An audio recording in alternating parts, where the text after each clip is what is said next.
Hi everyone, it's Kathy here. Welcome back to a brand new video. Today's video is gonna be my January reading wrap up. I am so excited to go over all the books I read. I'm not gonna lie, it is a slower month. If you guys don't know, my Goodreads reading challenge, I want to read 50 books this year, and I'm kind of on track, kind of not. So I did the math, and I'd have to read about 4 or 5 books per month. Right now, I have these 4 wonderful books that I am gonna go over, but there might be a 5th. I'm just gonna say that now. I am reading it, but I'm gonna go over the 4 books I completely read. Anyways, without further ado, let's just get started with the books I read for the month of January. I think it was really hard for me to start reading this year because I am a pretty indecisive person. I was really stressed on what book to reading for my first book of the year, and honestly, it could not have been any other book. This book was very anticipated for me, and I'm so excited I actually got to read it. This is It Happened One Summer by Tessa Bailey. I freaking love this book. This is easily one of my favorite books I read so far, and it's the first book of the month. As you can tell, I enjoyed it from my tabs. If Book Talk hasn't told you, It Happened One Summer is about a girl named Piper Bellinger. She is basically an LA it girl. She's a fashion influencer, and she is kind of like a social media star. She grew up rich. She never really had any morals or the idea of money or being responsible on her own. So there's this one night where she did something really crazy and her dad had enough. So they sent her back to Westport. Westport is a place where her dad died. So her stepdad sent her back to Westport to attend to a bar that her dad left her. She tries to find herself in Westport, tries to make a name for herself because in social media, she kind of felt like she was just another face. And at Westport, she actually finds herself, and that is where she meets Brendan. Brendan is himself really, I hate everyone except fisherman, and he's brooding, he's mysterious, and I just think her and Brendan has this like very romantic and very soulmate-esque type of connection, because they just seriously can't pull away from each other. Their conversation went well. Their bantering is everything. I freaking love this book. I genuinely, thoroughly, really enjoyed this book. I can't think of one thing that I really hated for the book because it had enough drama and complications. It had like that yearning and like growth that you were looking for. There's a lot of spice in this book. Like, people weren't joking when they said Tessa Bailey is a queen of smut. She is. Honestly, I want a man written by Tessa Bailey and Colleen Hoover. That is what I want. I could not put it down. It is so easy to follow. This book just, it has you on a hook. Like, I seriously love it, and I am not a fisherman type of person, but this made me want to like fishermen. Not gonna lie, I rate this a 5 out of 5 stars. This is one of my 5-star books, and I seriously love this book, and I have a love for cartoon covers now. After this month, I like to kind of balance it with the young adult fiction books. My holy grail author is Morgan Matson. So I am trying to read all my Morgan Matson books because they are available in my public library. I just want to say I highly encourage you guys to check out your public library and read books there as well instead of buying books, because first of all, it is budget friendly, and second of all, it's for free. Come on, like, might as well. And I hate the feeling of buying a book and you absolutely hate it. Like, you spent at least like $10 on that book. You should enjoy it. This is Amy and Roger's Epic Detour by Morgan Matson. This is about a girl named Amy. She grew up in California. They are moving away from California because her dad passed away and her mom got a job in Connecticut. Her brother's in rehab. He has a fear of driving, so they had to ask a family friend, Roger, to go on a drive from California to Connecticut to transfer her mom's car. It's about growth and kind of finding yourself and facing your fears. So the mom actually set like these certain locations for them to stop at with hotels and everything, but their detour, they decide to go another route. So they go to places that is cherishable to her. Like, Amy chose places that she went to with her dad, that she usually goes to with her dad to kind of cherish his memory, I guess you could say. And then Roger, actually his stops were stopping by looking for his girlfriend that ended the relationship, and he just wants to know why. But of course, as Morgan Matson books are, they fall for each other. It's cute, and I'm so mad because at the end of the book they got together, you know, they kissed, they hooked up, but she's like, I don't know, because Roger's still in college, I'm still in high school, So we never know what we're gonna do. Like, it kind of ended off where she dropped off Roger at his dad's house, because at the same time Roger had to go spend the summer in Pennsylvania, which is near Connecticut. So, oh my god, sorry, I am all over the place. She dropped off Roger at his dad's house, and then like the book ended where she kind of drove all the way to Connecticut to face her consequences for going on this detour. I feel like this is not my favorite Morgan Matson book. I give it a 3 out of 5 because I just feel like there's indefinite endings and she doesn't write sequels to stuff. So yeah, I enjoyed it though, but it was just a 3 out of 5, not my favorite.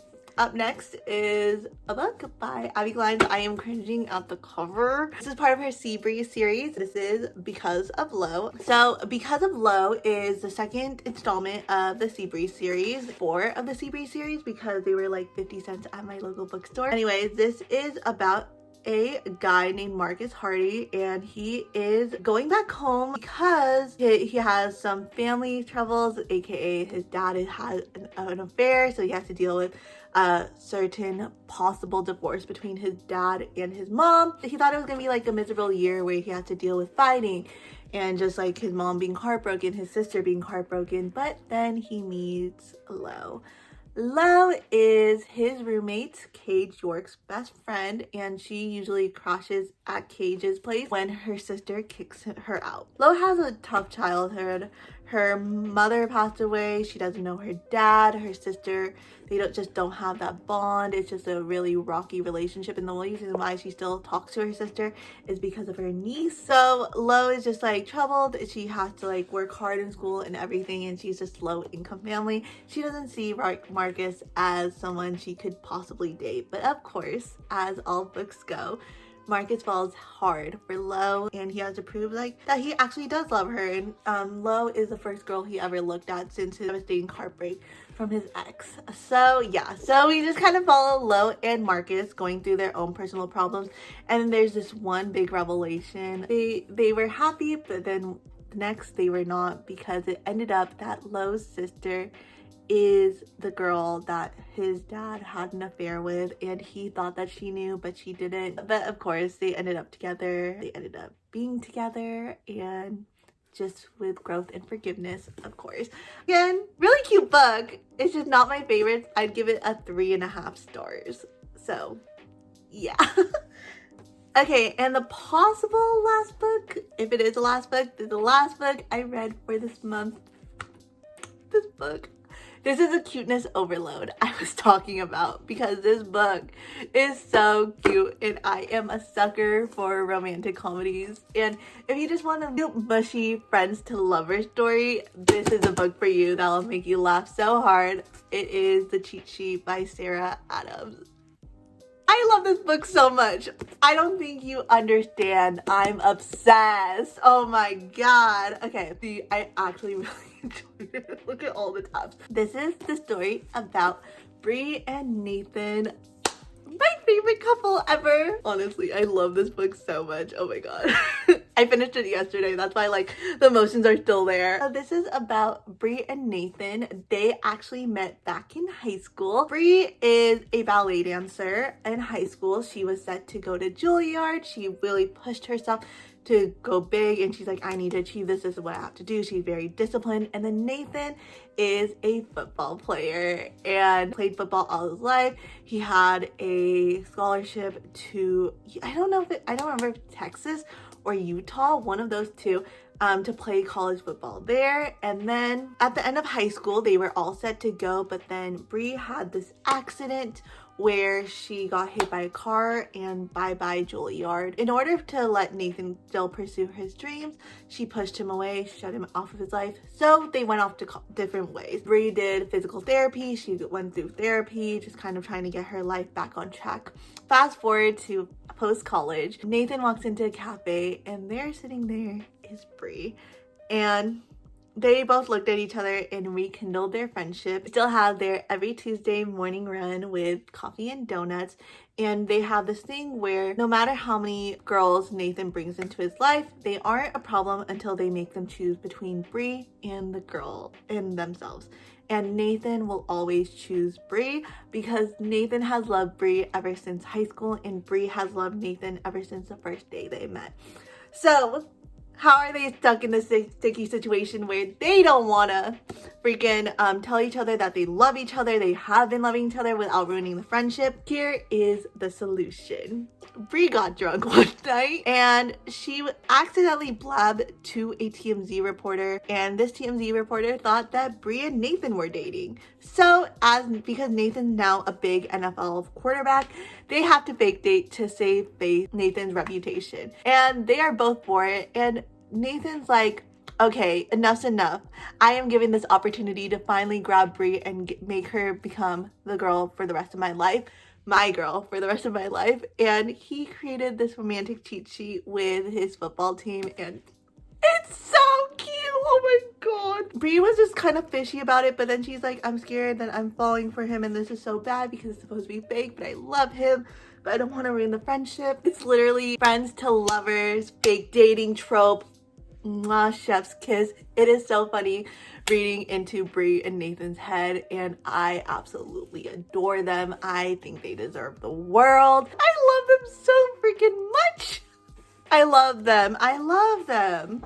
Honestly, and this is just such a cute book. You get the whole story, and then at the end, I'm not gonna ruin it for you, but I love this book so much, and it's definitely a 5 out of 5 stars for me. We love her. We stand her. Bree and Nathan for the win. I want this. I can't have it though because I didn't have anyone in high school that I'm gonna shut my mouth now. Okay. These two are my 5-star reads for the month. Anyways, those were the 4 books I read for this month. These are my 5-star reads. This is my 3 and a 3.5 star read. Honestly, if I had to recommend 2 books, thank you Book Talk for the cheat sheet and It Happened One Summer. And also, it's kind of funny, this has been my TBR, and then I also put in my Christmas wish list, and my sister gifted me both these books. So thank you, Trisha, for letting me read my new favorite books. We love her. We stand her. If you guys enjoyed this video, please give this video a thumbs up. Comment down below any video suggestions you may have. Also, any recommendations for books I should read. I am always looking for new books, even though my TBR pile is so fucking long. I love books. I stand books. Anyways, as always, I'll try to link all the books down below, and remember, try to find books used or try to find it in your local library or your local thrift stores. It's just better for the environment and better for your wallet. So yeah, subscribe down below. I post videos every Monday. Follow me on social media. My bookstagram/casual Instagram is curating Cathy. My main Instagram is Cathy Paciente. My TikTok is mango matcha ho, and of course my Goodreads is linked down below. That is where you can see my currently reading progress on my book challenge, but I don't post reviews on there because I wait for the reviews on a YouTube video. Anyways, I love you guys very, very much, and I hope you guys have a wonderful day. Bye. That's how it goes when you're